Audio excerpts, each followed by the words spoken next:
Welcome to this explainer.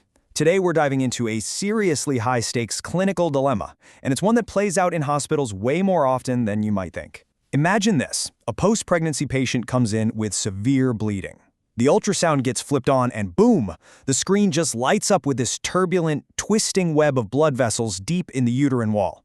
Now, the immediate, terrifying instinct for a lot of physicians looking at that scan is to assume it's a rare, life-threatening congenital defect.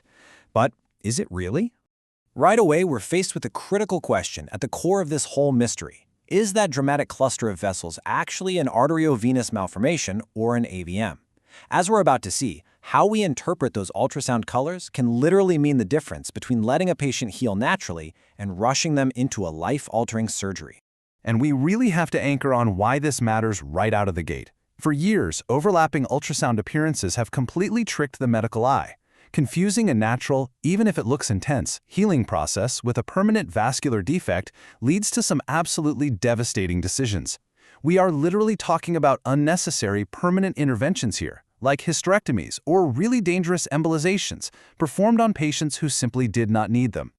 Okay, so to systematically untangle this medical alphabet soup, we're going to follow a quick roadmap: the misdiagnosis, EMV, and RPOC, the truth about AVMs, clues in the imaging, and finally, treatment management.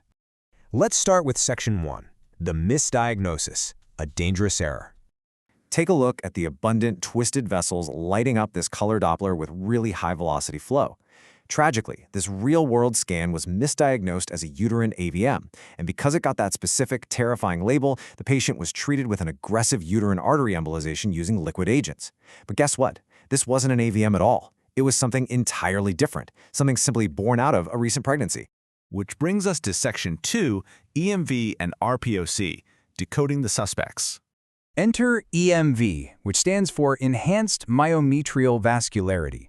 Unlike a congenital defect, EMV is actually just a dynamic, completely normal intermediate stage of healing. After a pregnancy, the placental bed is highly vascular. EMV is just a temporary hypervascularity in the uterine muscle that typically regresses all on its own. It's basically the body's natural machinery slowly winding down after supporting life. But sometimes that natural winding down hits a roadblock, and that roadblock is RPOC, or retained products of conception. This just means fragments of placental tissue got left behind after a delivery, a miscarriage, or a termination. The crucial thing to understand here is that when this leftover tissue stays behind, it acts like a wedge. It stalls the natural healing process and forces that high-flow EMV circulation to just keep persisting abnormally. Now, I want you to look at this number, 50.5%. That is staggering. Over half of patients will show this intense vascularity just days after delivery. It proves how incredibly common this natural phenomenon is.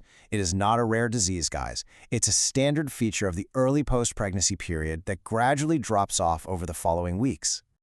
To really grasp why this happens, we gotta zoom out and look at the normal, downright incredible physiology of pregnancy. A developing baby needs a massive blood supply, right? So fetal cells literally invade the maternal tissue and intentionally remodel the mother's spiral arterioles. They take these tight, high-resistance vessels and transform them into wide-bore conduits. That creates the massive hypervascularity that we later see as EMV on the screen.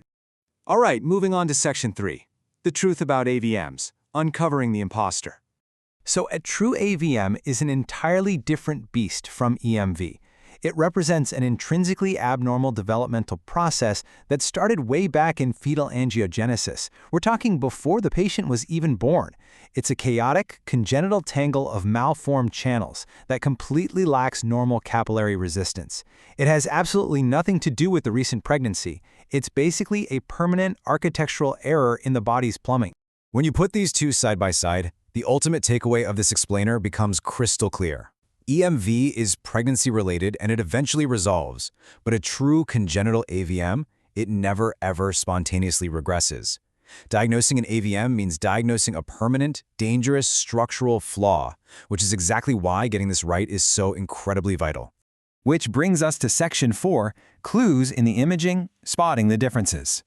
Seeing these schematics side by side completely exposes how structurally distinct these conditions are. Over on the left, you've got the permanent chaotic structural nidus, literally a knot of malformed vessels that makes up an ABM. Then on the right, you see the functional, temporary placental bed hypervascularity of an EMV, which is often just being fueled by a tiny piece of retained tissue.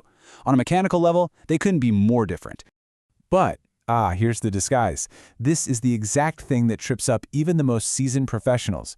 Both conditions share a nearly identical hemodynamic profile, meaning their blood flow patterns look exactly the same. When you flip on the color Doppler, both are going to show abundant turbulent flow with peak systolic velocities over 20 centimeters per second and super low resistance. If you only look at the speed and turbulence of the blood, you literally cannot tell them apart. You have to step back and look at the clinical history. Ask the simple question, was there a recent pregnancy? Finally, let's wrap this up with Section 5, Treatment Management, Resolving the Mystery. Because their origins are worlds apart, their treatment paths literally go in opposite directions. Since EMV is a natural process, it often just needs expectant, conservative management. If there's retained tissue in there, a careful DNC combined with hysteroscopy can gently remove the RPOC and the vessels will just shrink back down naturally. On the flip side, treating a true AVM requires aggressive, complex interventions, like targeted uterine artery embolization, to permanently shut down those malformed vessels. I highly recommend grabbing a quick screenshot of this master cheat sheet. It beautifully synthesizes this entire complex differential diagnosis. At a glance, you can differentiate something like a trauma-induced fistula from a totally common EMV and see exactly why an AVM demands such different management. When seconds count, having a tool like this to cut through the confusion is an absolute game changer.